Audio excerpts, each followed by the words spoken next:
احنا بنشتري الاثار اللي لينا عند المانيا. الله، هناخد العلم نشتري. بس كده بقى يا معلم، احنا في مجموعه مقابر، وواضح كده ان المقابر دي مقابر حيوانات، واعتقد برضو انها كانت هتبقى بالحجم ده، يا طيور قرود. يا قرود البابون. ايوه ده رمز الجحوتي.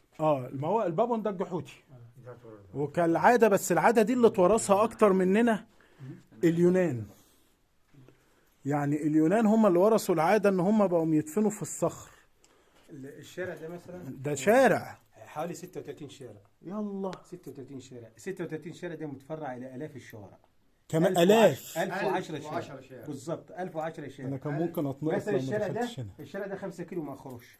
5 كيلو. 5 كيلو طلع بره المنطقه.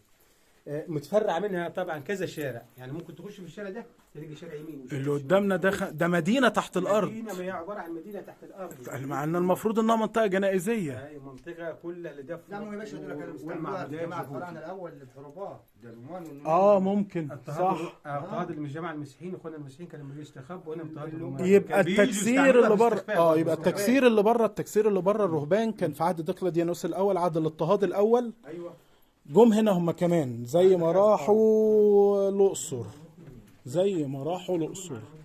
يبقى هم جم وعاشوا هنا فتره طويله. اديه الطايره.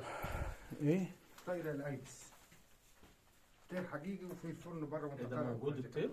ايوه في الفرن بره عند المقطع. ده تحنيط متيبس للطير الايبس. خليك في الاسلامات.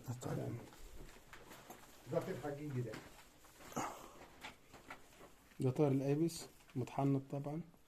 ده المفروض المقعد بتاعه اهو. طب ثانيه.